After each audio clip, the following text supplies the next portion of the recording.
नमस्कार। फ्लेयरीज astro world में आप सभी का एक बारी और स्वागत है।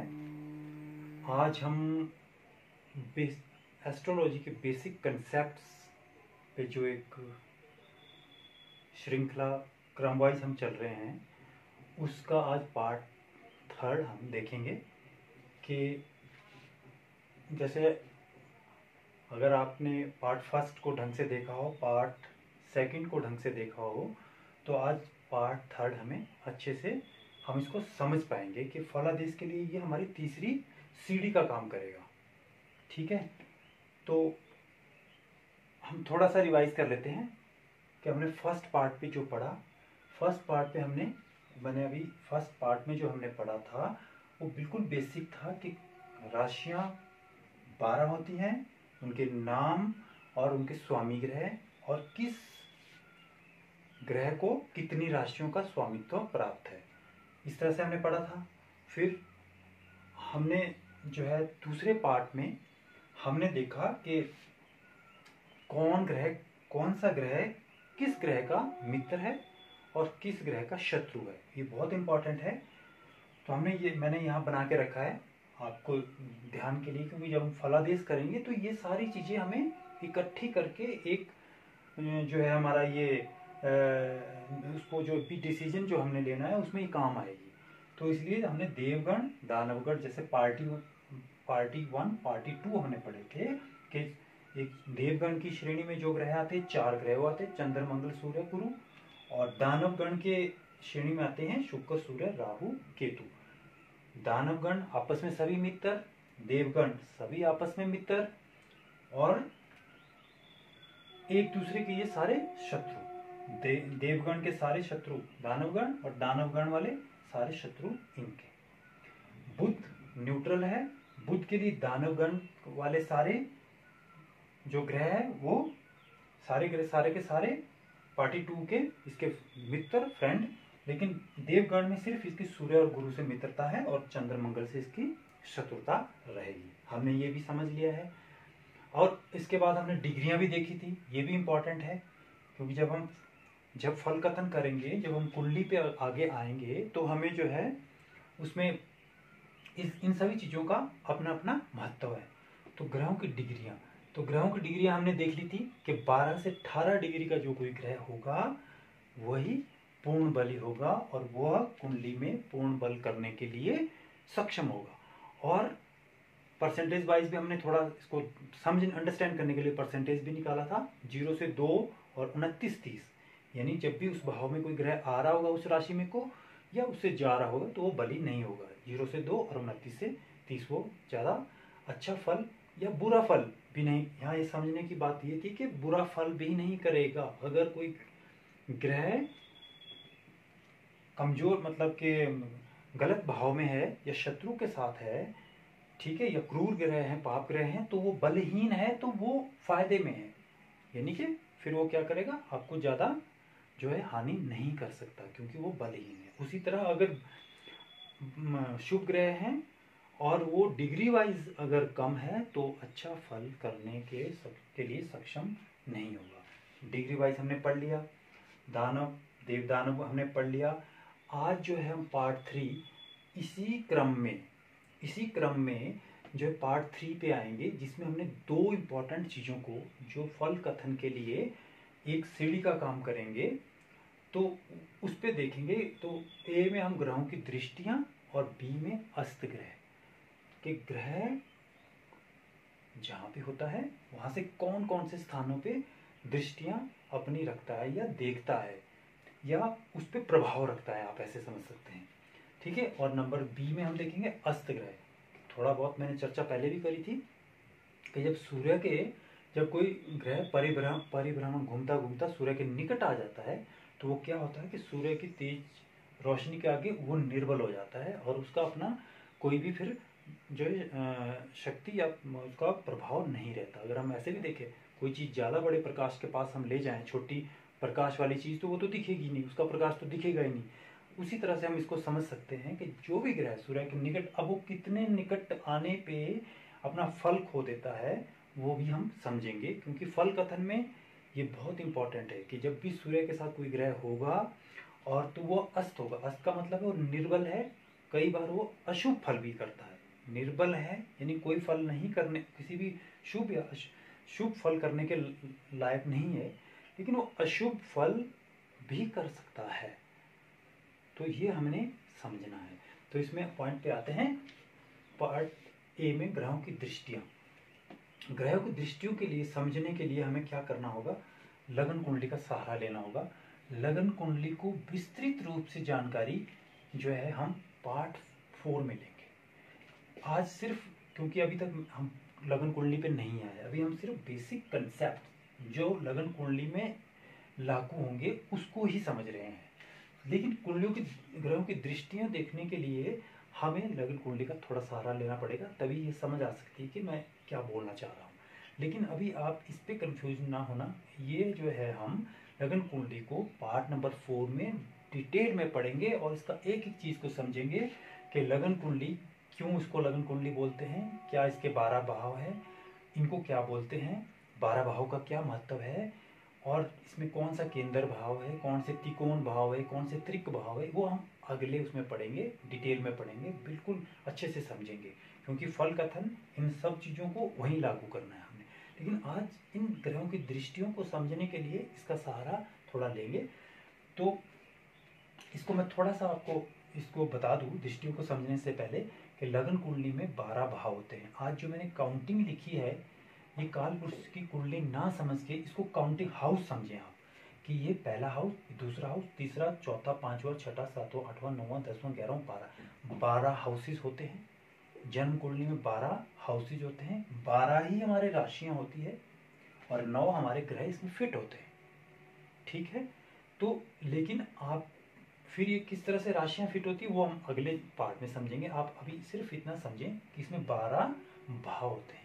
वो मैंने काउंटिंग लिख दी है कि एक भाव, पहला भाव ये बोलते हैं, दूसरे को ये बोलते हैं, तीसरा ये, चौथा ये, पांचवा ये। पहला भाव हमेशा लगन सबके लिए ये पहला भाव ही रहेगा, ये दूसरा ही रहेगा। यहाँ राशि कोई और हो सकती है, वो हम नेक्स्ट पार्ट में समझेंगे कैसे वो दूसरी राशि यहाँ हो सकती है। आपकी लगन कुंडली अगर आप अभी खोलेंगे देखेंगे तो आप पाएंगे कि आपके यहाँ तो कुछ और लिखा है, लेकिन बोलेंगे उसको लगन ही बोलेंगे और फर्स्ट हाउस ही बोलेंगे। लेकिन हो सकता है कि आपकी राशि वहां पे कोई और हो। यहाँ इसको द्वितीय स्थान बोलेंगे, इसको तृतीय, चतुर्थ, ऐसे ही इसको द्वादश स्थान बोलेंगे। ठीक है। ये 11वां स्थान, ये 10वां, 9वां, इसको समझेंगे बाद में। तो अब आते हैं दृष्टियों पे। तो सीधा हम संक्षेप में सीधा बताएं कि जितने भी हमारे 9 के 9 ग्रह हैं, हमने समझ लिया 12 हमारे पास राशियां हैं, 9 हमारे पास ग्रह हैं, 27 नक्षत्र हैं जिनकी बाद में चर्चा करेंगे, और हमारे पास कुंडली में 12 ही भाव है। 12 राशियां, 12 भाव इनमें फिट होंगे ये सारे, और 9 ग्रह हैं वो भी इसमें फिट होंगे, जिससे हम फिर फल कथन करेंगे। तो सभी के सभी 9 के 9 ग्रह क्या करते हैं, सभी के सभी 9 के 9 ग्रह अपने से 7वीं दृष्टि, अभी कैसे अपने से 7वीं अभी मैं समझाता हूँ, लेकिन आप यहाँ समझे 7वीं, ये देखें आप, ये भी 7वीं, ये भी 7वीं, ये भी 7वीं, 7वीं, 7वीं, 7वीं का बोलने का मतलब हुआ कि सभी के सभी ग्रह अपने स्थान से 7वीं स्थान को जो है 7वीं दृष्टि, पूर्ण दृष्टि से देखते हैं। 7वें स्थान को पूर्ण दृष्टि से देखते हैं। ठीक है।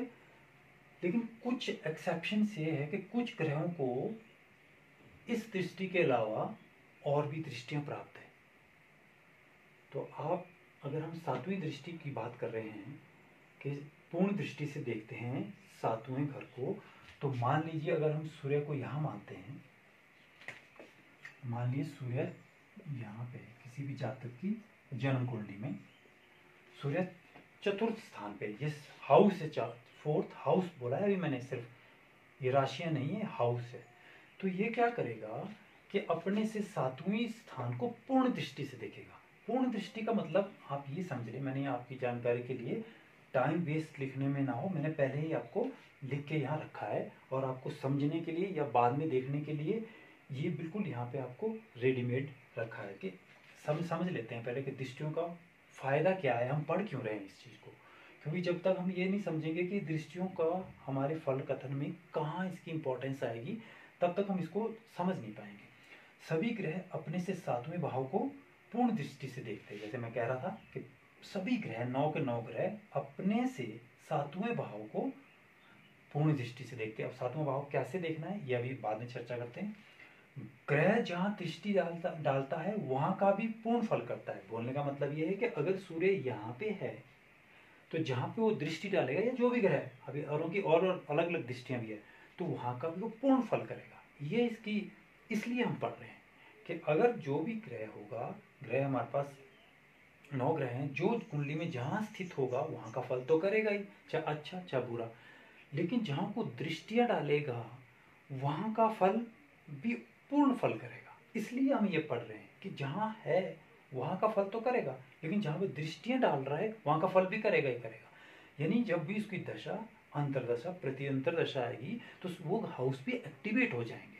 और आपको फल कथन करते वक्त तो ध्यान रखना है कि अगर ये चीज मिल रही है तो हो सकता है वहां पे दूसरा भाव भी एक्टिवेट हो रहा है। कोई बीमारी का हो गया तो बीमारी भी होगी, तो ये हमने चीज देखनी। कोई नौकरी का है तो नौकरी मिल सकती है, या विवाह का है तो विवाह हो सकता है, तो या टूट सकता है अगर नेगेटिव उसमें हुआ, प्रभाव में हुआ। तो ये देखना हमने कि जहाँ दृष्टि डालता है वहां का भी फल पूर्ण फल करता है। शुभ ग्रहों की दृष्टियां सदैव, ये बहुत इंपॉर्टेंट है, 2 चीजें कि शुभ ग्रह अभी हम अगले पार्टों में पढ़ेंगे, क्योंकि वो थोड़ी डिटेल्ड में एक पूरी उसके लिए हम पूरी उसके लिए एक पूरा हम वीडियो बनाएंगे, एक पूरा वीडियो बनाएंगे शुभ और अशुभ। क्योंकि जब तक आप शुभ अशुभ नहीं समझेंगे तब तक हम फल कथन नहीं कर सकते। लेकिन यहाँ समझना सिर्फ इतना जरूरी है कि शुभ ग्रह की दृष्टि हमेशा शुभ रहती है, चाहे वो किसी भी स्थिति में हो। क्योंकि शुभ ग्रह भी कई बार खराब स्थिति में हो सकता है, लेकिन जहां को वो देखेगा वहां पे वो गलत नहीं करेगा, वो हमेशा शुभ रहेगा। अगर मान लो जैसे अभी हम थोड़ा समय ब्रीफ में बता दूं कि 6, 8 ये हाउसेज है, अभी 6, 8 और 12 ये हाउसेज है हमारे पास, इनको हम दुख स्थान कहते हैं। यानी कि ये सबसे कुंडली में सबसे बुरे स्थान होते हैं। तो जो भी ग्रह यहाँ होते हैं वो फल मतलब अच्छा फल ना करके अशुभ फल करते हैं। लेकिन अगर बृहस्पति यहाँ पे है, ठीक है, अब हम क्यों बृहस्पति यहाँ पे, जैसे शुभ ग्रह देख लेते हैं। शुभ ग्रहों में क्या क्या आते हैं, गुरु आता है, शुक्र आता है, चंद्रमा आता है, बुध आता है, ठीक है।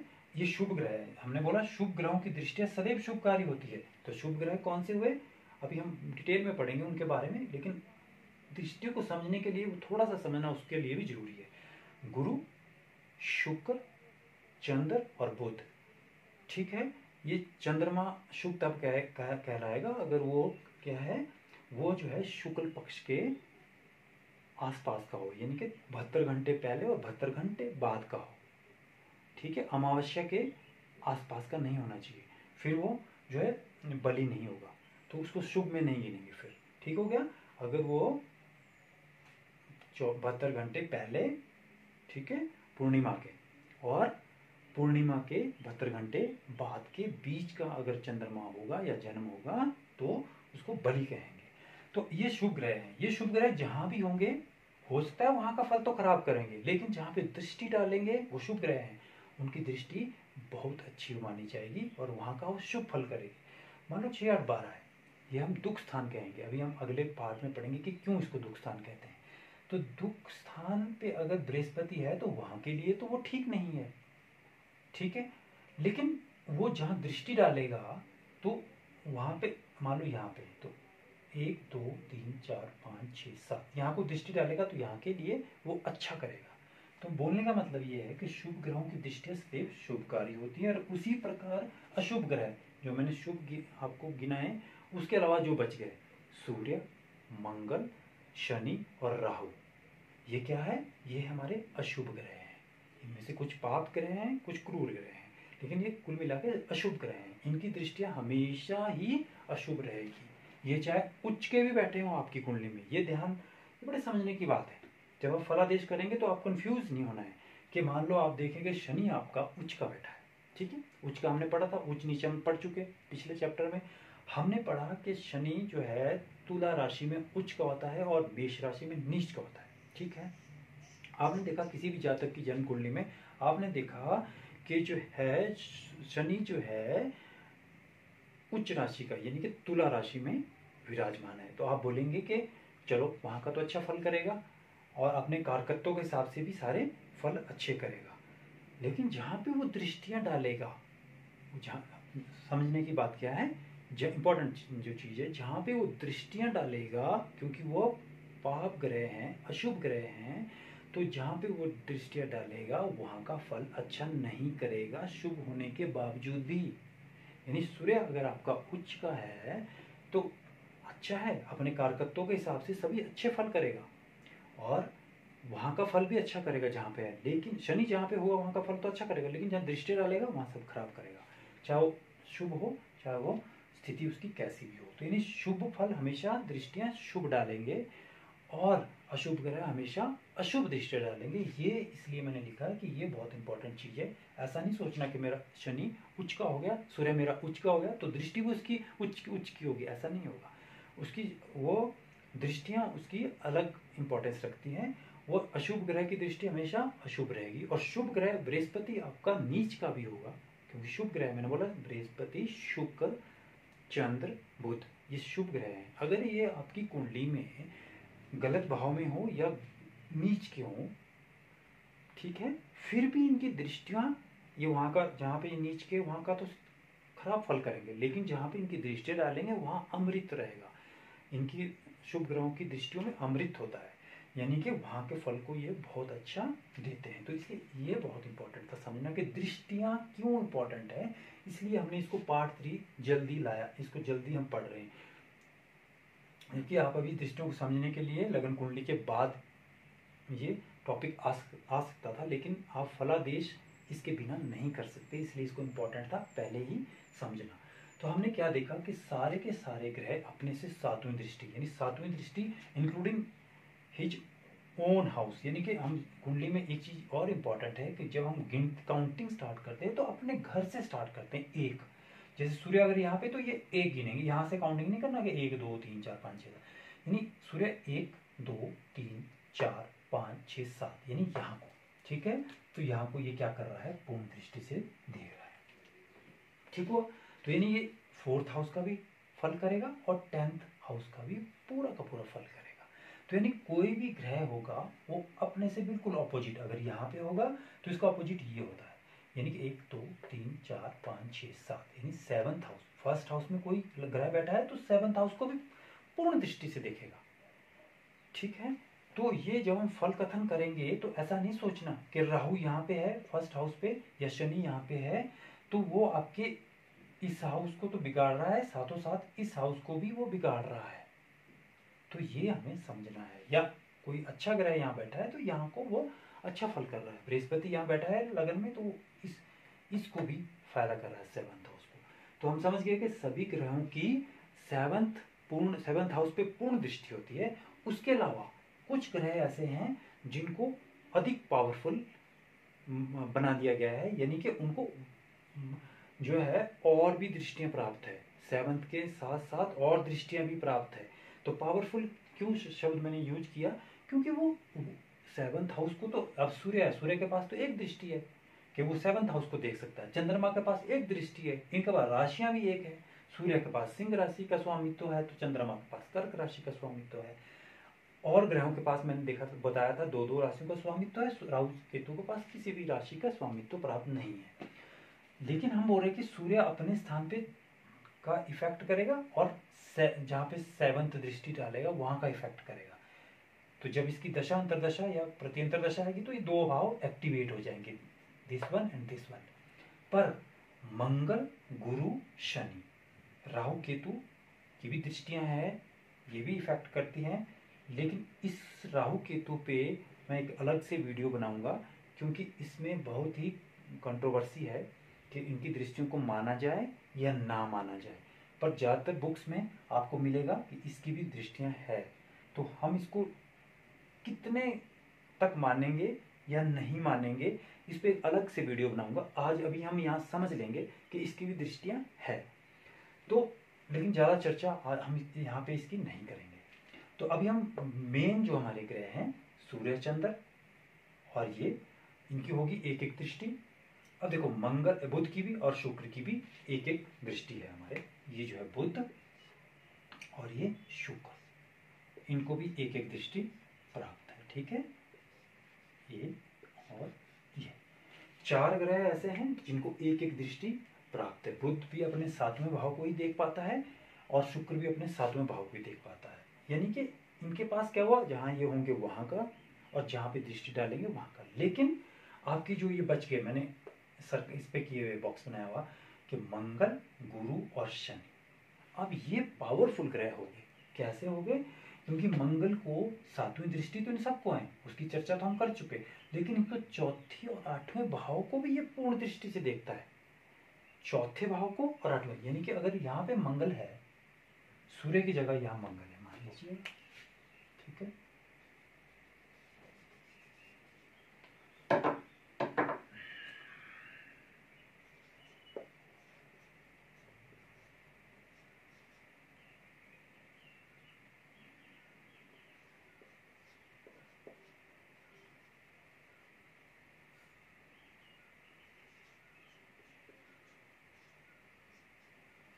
को भी समझने के लिए लिख देते हैं। मान लीजिए यहाँ मंगल है, 4th हाउस में मंगल है, तो ये क्या करेगा, सप्तम दृष्टि से यहाँ को तो देखे 10th हाउस को तो देखेगा, साथ ही साथ फोर्थ दृष्टि भी है इसको, देखो 4, 1 2 3 4, चतुर्थ दृष्टि से इसको भी पूर्ण दृष्टि से देखेगा। और 8th यानी 7th यहाँ पे आया, 1 2 3 4 5 6 7, इसको भी देखेगा तो इसको भी देखेगा। यानी कि ये और ये, इन भावों को 7वां भाव, 10वां भाव, 11वां भाव और ये जहाँ पे ये, यानी कि क्या करेगा, ये 4 भाव एक्टिवेट हो जाएंगे जब भी इसकी दशा अंतर्दशा आएगी, तो 4 भाव पे इफेक्ट करेगा। तो ये ज़्यादा पावरफुल हुआ, क्योंकि ज़्यादा हलचल मचाएगा आपकी कुंडली में जब भी मंगल की दशा अंतर्दशा आएगी।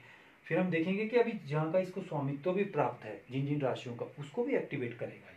वो हम अभी आगे समझेंगे उन चीज़ों को कि किस तरह से एक्टिवेट करता है। जैसे हमने देखा था कि इसको मंगल को जो है वृश्चिक और मेष राशि का स्वामित्व प्राप्त है, तो अगर जहाँ पे मेष राशि और जो है आपकी वृश्चिक राशि होगी उसको एक्टिवेट करेगा, जहाँ पे होगा उसको एक्टिवेट करेगा, 3 भावों को जहाँ दृष्टियाँ डाल रहा है उनको भी एक्टिवेट करेगा। तो आप देख लीजिए कि ये कितने भाव को एक्टिवेट कर लेगा। 4 यही हो गए जहाँ मंगल है और 3 दृष्टियाँ, 4 और 2 इसकी राशियाँ, उनको भी एक्टिवेट, 6 कुंडली के 12 भावों में से 6 भावों को तो ये एक्टिवेट कर देगा। तो जब भी मंगल की दशा अंतर्दशा आती है तो जीवन में आदमी के इसके गुण दोष या इसकी स्थिति के अनुसार बहुत सारे परिवर्तन आते हैं। उसी तरह गुरु और शनि की भी यही बात है। गुरु क्या है, गुरु भी 7वीं दृष्टि तो है ही है, 5वीं और 9वीं दृष्टि से देखता है। ठीक है, तो 5वीं कौन सी हुई, मान लो मैंने गुरु यहाँ लिख दिया था, 1, वहीं से गिनना स्टार्ट करेंगे जहाँ पे गुरु होगा, 1 2 3 4 5, यानी इस 5th हाउस को, 7th हाउस को और 9th हाउस को, 5 7 और 9, 5 7 और 9, ये सारे भाव एक्टिवेट हो जाएंगे जब भी इसकी जो है दशा अंतर्दशा चलेगी। उसी तरह शनि को क्या है, 7वें के साथ साथ 3रे और 10वें की भी, यानी 3रे भाव, यानी 1 2 3 यहाँ को देखेगा, 7वां यानी ऑपोजिट यहाँ को देखेगा 1st हाउस को, और 7 8 9 10 और यहाँ को देखेगा। यानी कि समझिए आप कि 1 2 3 9th हाउस को देखेगा, लगन को देखेगा 1st हाउस को, और 4th हाउस को देखेगा 10th, यानी इतने हाउसेस को ये एक्टिवेट कर देगा। और जहाँ जहाँ का इसका 2 का इसको स्वामित्व प्राप्त है, शनि को मकर और कुंभ राशि का स्वामित्व प्राप्त है, तो उन भाव को भी एक्टिवेट कर देगा। तो दृष्टियों को हमने समझा। सबसे इंपॉर्टेंट क्या है, जो आपको बहुत सारी किताबें पढ़ने के बाद भी जरूरी नहीं है कि वो क्लियर हो जाए, कि शुभ ग्रहों की दृष्टियां हमेशा शुभ रहती हैं। ये मैं बार बारी इसलिए आपको रिवाइज करा रहा हूँ कि आप इसमें कंफ्यूज ना हो जाएं। शुभ ग्रह अगर अशुभ स्थिति में भी पड़ा होगा लेकिन उसकी दृष्टियों में अमृत ही रहेगा, और अशुभ ग्रह अच्छी स्थिति में भी कुंडली में हो लेकिन दृष्टियां उसकी हमेशा अशुभ ही रहेगी। जो उसका अपने कारकत्व है उसके हिसाब से वो फल देगा ही देगा। तो और दृष्टियाँ किस तरह से काम करती है, इन भाव को एक्टिवेट करती हैं, और जब उनकी दशा अंतरदशा प्रत्यंतर दशा आती है तो उतने भाव कुंडली में एक्टिवेट हो जाते हैं, और आपको उस जैसे जिस तरह से उस ग्रह की प्लेसमेंट होगी अच्छी होगी तो सारी चीज़ें अच्छी अच्छी जीवन में होनी शुरू हो जाएगी, आपको बहुत सारे क्षेत्रों में लाभ होना शुरू हो जाएगा। और अगर वो खराब स्थिति में है तो वो खराब बहुत सारी जगहों से आपको नुकसान होना शुरू हो जाएगा। वहाँ पे एक्सीडेंट हो गया, मंगल का अगर खराब स्थिति में है वहाँ पे एक्सीडेंट, क्योंकि चोट दुर्घटना का कारक ग्रह है, तो अभी हम आगे समझेंगे, तो चोट दुर्घटना करा देगा। वहाँ से कहीं अगर दृष्टि डाल रहा है नौकरी के स्थान पे तो वहाँ पे कुछ गड़बड़ कर देगा, वहाँ से कहीं पत्नी स्थान को डाल रहा है तो वहाँ पे विच्छेद या उसमें लड़ाई झगड़ा पैदा कर सकता है। तो इस तरह से कई समस्याएं जो है पैदा कर सकता है, इसलिए दृष्टियों का बहुत अधिक महत्व है। तो इसके बाद हमने पढ़ लिया अगला स्टेप, जो इम्पोर्टेंट स्टेप था, राशियों के बाद, देव दानव के बाद, डिग्रियों के बाद हमने ग्रहों की दृष्टियां पढ़ी। दृष्टियों के बाद अब समझ लेंगे हम अस्त ग्रह के बारे में, ठीक है। अस्त का ग्रह का मतलब ये है कि जब कोई ग्रह परिभ्रमण करता हुआ सूर्य के निकट आ जाता है तो वह ग्रह अस्त हो जाता है। मैंने आपको अभी बता दिया कि सूर्य बहुत तेज ग्रह है, तो ये इतना इसका प्रकाश तेज है कि जब भी कोई ग्रह घूमता घूमता इसके नज़दीक आ जाएगा तो वो क्या होगा कि वो उसका प्रकाश नहीं दिखेगा, उसकी शक्ति कुछ भी नहीं नजर आएगी, लेकिन सारी की सारी सूर्य की नजर आएगी, तो इसलिए वो अस्त माना जाएगा। अस्त का मतलब ये है कि वो फिर उसके प्रभाव कम हो जाएंगे, कई बार उसके अशुभ प्रभाव भी देखे जाते हैं। अर्थात कोई भी ग्रह सूर्य से 10 डिग्री के अंतर पर हो तो वह ग्रह अस्त कहलाएगा। अब ये फार्मूला कहाँ से ड्राइव किया मैंने 10 डिग्री का।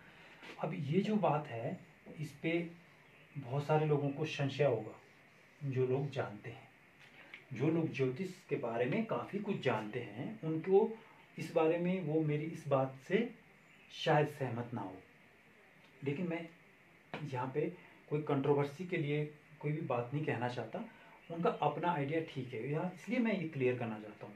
हम जो है बेसिक कंसेप्ट को बना रहे हैं फलादेश करने के लिए, कि हम फलादेश किस तरह से अच्छा फलादेश कर सके, और आसान तरीके से बिल्कुल बेसिक को समझते हुए, और जो इम्पोर्टेंट चीज़ें हैं सिर्फ उन्हीं को लेते हुए। बहुत सारी चीज़ें हैं, बहुत सारी अगर हम करने लगेंगे तो 5 साल में भी हमारा ये जो इतना विस्तृत जो है ये विषय है कि हम इसको पूरा नहीं कर सकते। लेकिन हम यहाँ क्या कर रहे हैं कि जो भी इम्पोर्टेंट चीज़ें हैं और जो बेसिक कंसेप्ट है, जिससे हम जो है आसानी से अपनी कुंडली, अपने कोई प्रोफेशनल ना भी बने आप, लेकिन आप जो है अपनी कुंडली को अच्छे से देख सकें, इसलिए मैंने उन चीज़ों को लिया है जो काम आती है, ठीक है। कंट्रोवर्सी पैदा करने के लिए हम कुछ भी ऐसा जो है हाँ यहाँ पे नहीं कहना चाहते। तो ये जो है 10 डिग्री मैंने इसलिए लिखा कि आपको सीधा याद रहे, क्योंकि 1 डिग्री का ऊपर नीचे होने से कोई ज्योतिष ऐसा इसमें इतना फर्क नहीं आएगा कि जो है आप जो है आपका उसमें फलादेशी बदल जाए, तो थोड़ा बहुत बदलेगा, लेकिन आपको उसमें अगर हम उस तरह से देखेंगे तो कभी भी आप कंफ्यूज हो जाएंगे, कभी भी आप इसको जो है इसको अपने दिमाग में नहीं रख सकते। तो उसके लिए हमने क्या किया, हमने 10 डिग्री माना। मैंने बोला था 30 डिग्री एक उसको पार करने में, एक हाउस को पार करने में 30 डिग्री तक यहाँ रहता है, उसके बाद वो यहाँ चला जाता है, ठीक है। तो मैंने बोला कि अगर कोई ग्रह सूर्य से 10 डिग्री के अंतर, यानी 10 डिग्री का अंतर का मतलब है या तो 10 डिग्री पीछे या 10 डिग्री आगे आ जाए तो वो अस्त कहलाएगा। यानी वो उसके नज़दीक आ गया तो फिर उसके फल में नहीं कर पाएगा वो। वैसे तो बुक्स अगर आप पढ़ेंगे तो वहाँ 9 डिग्री से लेके 15 डिग्री तक कहा गया है। 9 डिग्री से 15 का मतलब क्या हुआ कि कोई ग्रह ऐसा होता है जो 9 डिग्री पे अस्त हो जाता है, कोई 10 डिग्री पे, कोई 11 पे, कोई 12 पे, कोई 13 पे, कोई 14 पे, कोई 15 पे, ठीक है। हम उतनी डिटेल में ना जाके हम एक स्टैंडर्ड फॉर्मूला लगाते हैं कि अगर 10 डिग्री के अंदर कोई ग्रह है, ठीक है, या इस तरह से आप समझ लें कि आगे या पीछे उसके, ठीक है, तो वो ग्रह क्या कहलाएगा, अस्त कहलाएगा, ठीक है। याद रखने के लिए, वैसे 10 की 11 भी होगा तब भी अस्त होगा, 10 का 9 होगा वो भी अस्त होगा, ठीक है। लेकिन हमने एक पैरामीटर ले लिया कि 10 डिग्री हम मान लेते हैं, तो उससे क्या होगा, वो ग्रह अस्त कहलाएगा। अब 10 डिग्री का दोनों तरफ का क्या मतलब हुआ, हम बोले कि अगर मान लो सूर्य जो है हमारा मान लीजिए 15 डिग्री का है आपकी किसी की कुंडली में, अब शुक्र जो है, ठीक है, शुक्र आपका मान लीजिएगा 6 डिग्री का है, ठीक है। आपने अपनी कुंडली देखी, मैंने बोला था कि आप अपनी कुंडली को बहुत आसानी से कोई भी सॉफ्टवेयर, कुंडली सॉफ्टवेयर डाउनलोड करके उसमें डेट ऑफ बर्थ, समय और बर्थ प्लेस डाल के उसको आप निकाल सकते हैं, और आप उसमें आसानी से सारी चीज़ें उसमें बिल्कुल सही दी है, बहुत अच्छी तरह से दी है। आप उसमें देख सकते हैं सूर्य आपकी कुंडली में कितनी डिग्री का है। आपने देखा कि सूर्य मान लीजिए आपकी कुंडली में 15 डिग्री का है, ठीक है।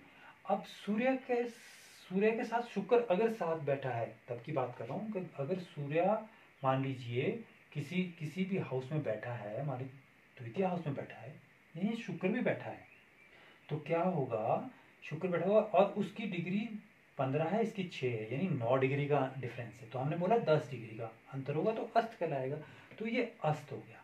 अब इसके विपरीत अगर मैंने बोला 10 डिग्री के अंतर यानी आगे या पीछे, तो ये तो अभी 6 डिग्री का है, ये 15 डिग्री का आगे चल रहा है, ये 6 डिग्री का है, अभी आया है ये, ठीक है।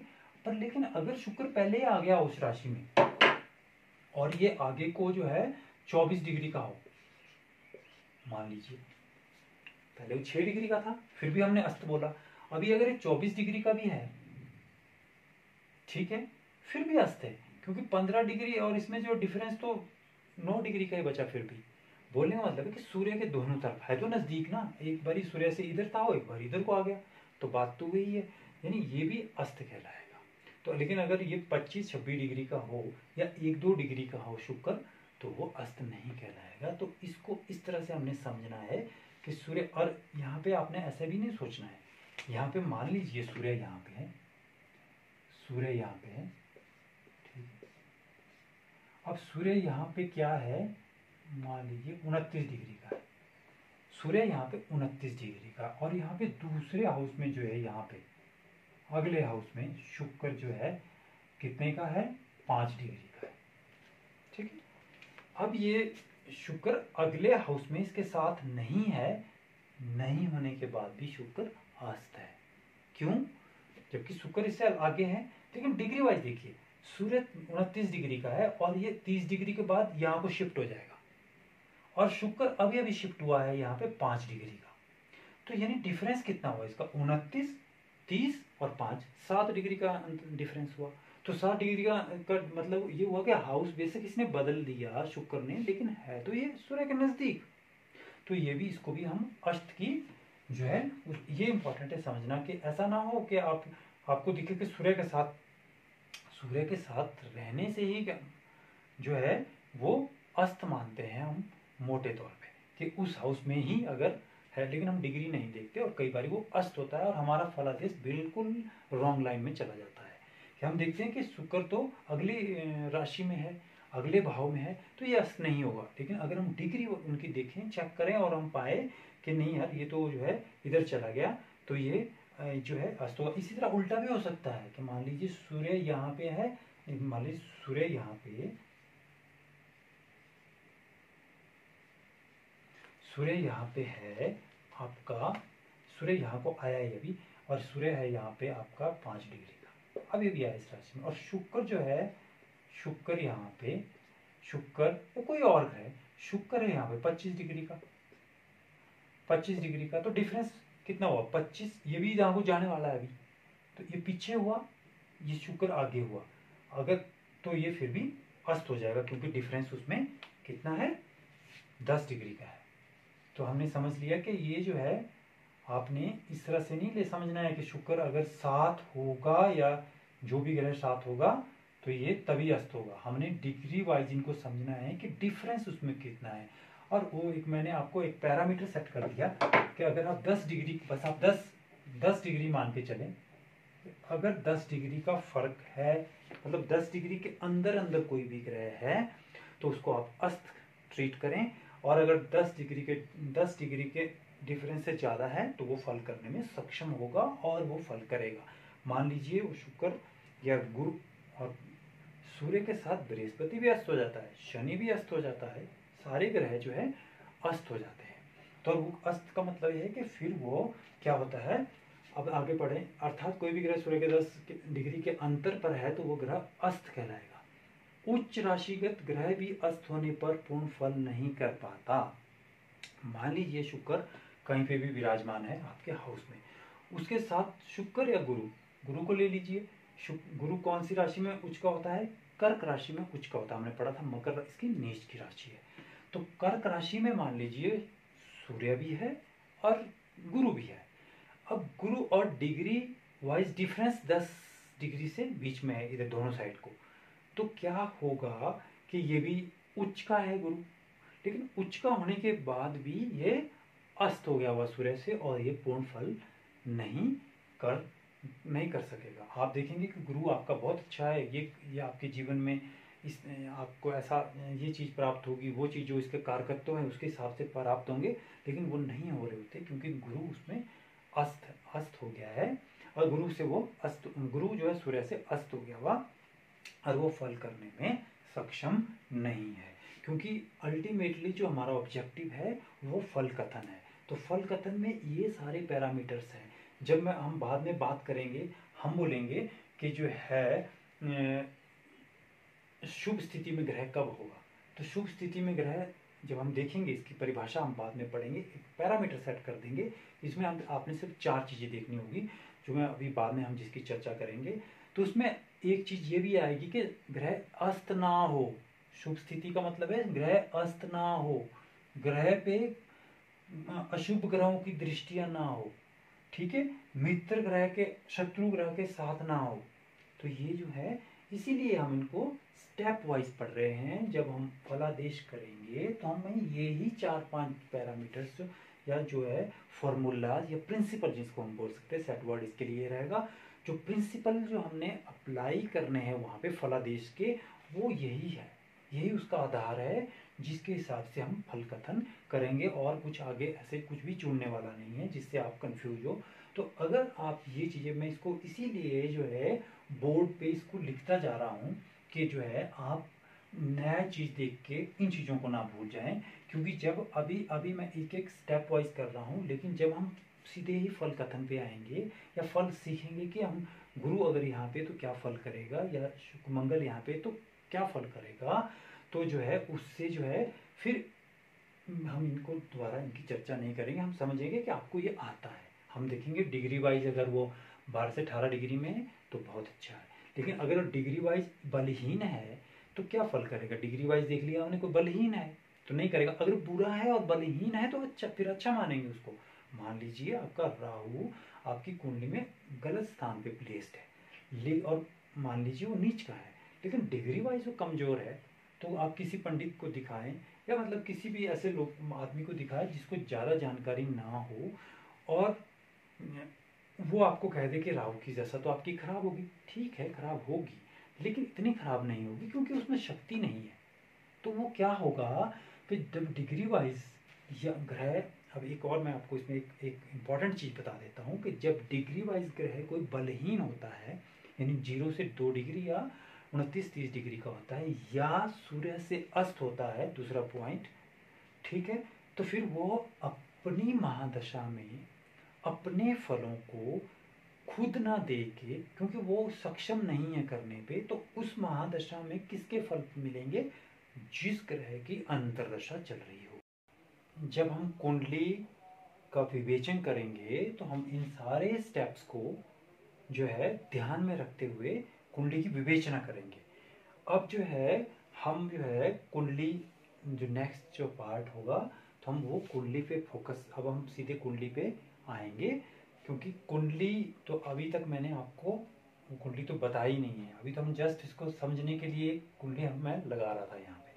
अब अगले पार्ट में हम कुंडली को समझेंगे, असल में कुंडली है क्या। जब भी आप कुंडली के बारे में, कभी कुंडली या एस्ट्रोलॉजी के बारे में सोचते हैं तो आपके माइंड में एक चीज़ आती है, इस तरह का एक चार्ट, कि ऐसी कुंडली होती है, ठीक है। तो लेकिन हम जो है अभी तक इस पे नहीं पहुंचे हैं। उसका कारण है कि अगर हम 4th पार्ट में जाके इस पे पहुंचेंगे, जो आपको लगता था कि फर्स्ट पार्ट में आना चाहिए, लेकिन इसको समझने के लिए हमें ये सारी चीज़ें समझनी बहुत आवश्यक थी। तो जब हम अगले पार्ट में इस पे जाएंगे, वो बहुत ही इम्पोर्टेंट है कुंडली का। जब इसको आपने समझ लिया तो आप इन चीज़ों को अप्लाई उस पर करेंगे हम, तो फिर फल कथन पे हम सीधे, अगर हम सीधे इस पे चले जाते तो फल कथन आपको समझ नहीं आना था। जैसे मान लो मैं कह दूं कि इस तरह से हम आ जाते हैं कि मंगल यहाँ पे हमें पढ़ चुके हैं कि मंगल नीच का है, होता है कर्क राशि में, मकर राशि में उच्च का होता है, तो अब ये क्या फल करेगा यहाँ पे। तो आपको अब जब हम इस पे आगे पहुंचेंगे तब आपको पता चलेगा कि मंगल जो है नीच राशि का है, 4th हाउस में है। तो ये पर यहाँ पे आप ध्यान रखिए, ये मैंने हाउसेस लिखे हैं, अभी राशियां नहीं लिखी है। राशियां जो है, राशियां अब हम अगले पार्ट में पढ़ेंगे कि राशियां जो होती है ये लगन बोलते हैं, और इसमें 12 के 12 राशियां उसमें फिट होती है। लगन क्या होता है, जब भी किसी का बर्थ होता है तो पूर्व की तरफ जो भी हमें राशि उदित होती हुई नजर आए वो लगन होता है। और अगर हम जिस दिन जो जन्म बर्थ होता है किसी भी चाइल्ड का, अगर उसको बच्चे का जन्म होता है, तो अगर हम आकाश में देखें और उसकी फोटो खींचे तो इस तरह का चित्र आएगा, इस तरह का चित्र हमें दिखेगा कि कौन सा ग्रह कहाँ बैठा है। तो ये पूरा साइंटिफिक है, कुछ इसमें ऐसा नहीं है कि ये अपने से बनाया गया है। तो इसमें कैसे फिट करनी है राशियां, ये हम उसमें पढ़ेंगे, बहुत ही इंपॉर्टेंट है। अब इन चीज़ों को हम, अब आप ये समझिए कि डिग्रियां, अस्तग्रह, दृष्टियां, उनके मित्र, ये हम सारी चीज़ें समझ चुके हैं। और बहुत इंपॉर्टेंट, ग्रहों की दृष्टियों में इस बात को बिल्कुल हमें नोट करना है कि शुभ ग्रहों की दृष्टियां हमेशा शुभ रहेगी चाहे वो अशुभ स्थिति में भी हो, और अशुभ ग्रहों की दृष्टियां हमेशा अशुभ रहेगी चाहे वो शुभ स्थिति में भी हो। तो आज हमने पार्ट 3 तक जो बेसिक काफ़ी कवर कर लिए हैं, और अब हम सीधे अगले पार्ट में, इम्पोर्टेंट जो पार्ट है हमारा कुंडली के बारे में, जिसमें आप समझेंगे लगन क्या है, केंद्र क्या स्थान क्या होते हैं, त्रिकोण स्थान क्या होते हैं, 6, 8, 12 जिसकी आज थोड़ी सी चर्चा हमने करी, 6, 8, 12 क्या होते हैं, इसको दुख स्थान क्यों बोलते हैं, मारक भाव, इनमें मारक भाव कौन से हैं, और मारक भाव क्योंकि अब हम कुछ अच्छी चीज़ों के साथ सारी इनकी जो कारकत्व है उनको समझने की कोशिश करेंगे कि मारक भाव, मारक तुल्य, मृत्यु तुल्य कष्ट कब आदमी को होगा, हॉस्पिटलाइज कब होगा, वो जेल यात्रा कब हो सकती है, उसको विवाह उसमें समस्या कब आ सकती है, पत्नी के साथ संबंधों में कभी कब विच्छेद हो सकता है, या वो चोट दुर्घटना का कब शिकार हो सकता है, वो सारी चीज़ें जो है हम इसके माध्यम से, भावों के माध्यम से और ग्रहों के माध्यम से समझेंगे। और अगर हम देखें इन ब्रीफ में, अगर हम देखें कि हम ये कुंडली सीख क्यों रहे हैं, अगर मैं आप इस पर चर्चा करना चाहें तो मैं इन ब्रीफ ये बताना चाहता हूँ कि अगर हम अपनी कुंडली को देखना हमें आ जाए तो हम क्या करेंगे, क्या कर सकते हैं कि अगर कोई घटना होनी है, अच्छी होनी है, तो हम उसकी अच्छी तैयारी करके और उसको फल अच्छा कर सकते हैं। और अगर नकारात्मक होनी है या कोई गलत घटना आपके साथ घटनी है तो हम क्या कर सकते हैं, उसमें कुछ उसके उसके उसके प्रभाव को कम कर सकते हैं। हमें पता है कि ऐसा होना है तो हम उसके प्रभाव को कम कर सकते हैं। उसके उपाय या उसके जो भी विधियाँ होती है वो टेक्निक सब बाद में आगे पढ़ेंगे रेमेडीज़ में। अभी तो हम इतना समझेंगे कि क्या क्या है, तो उसका इसलिए हम इसको ज्योतिष का हमें फ़ायदा मिल सकता है। तो हमें आशा है कि आपको आज का जो हमारा अभी तक या आज का जो पार्ट है वो अच्छा लगा होगा, और जो लोग अच्छे से पहले से समझते हैं, जानते हैं, उनके भी कुछ ना कुछ ज्ञान में वृद्धि होगी, या उनका रिवाइज होता रहता है, या कुछ ना कुछ कंसेप्चुअल क्लैरिटी तो आती है। और जो नए सीख रहे हैं वो यहाँ तक उनका जो है, आप बार बार वीडियो देखें, बार बार चीज़ को जो है उसको समझें, तो आपको भी एक क्लैरिटी आती रहेगी। और जैसे जैसे हम आगे बढ़ते जाएंगे, हमारा क्रम बढ़ता जाएगा, तो हम जो है इसमें फलादेश में हम परिपक्व होते रहेंगे।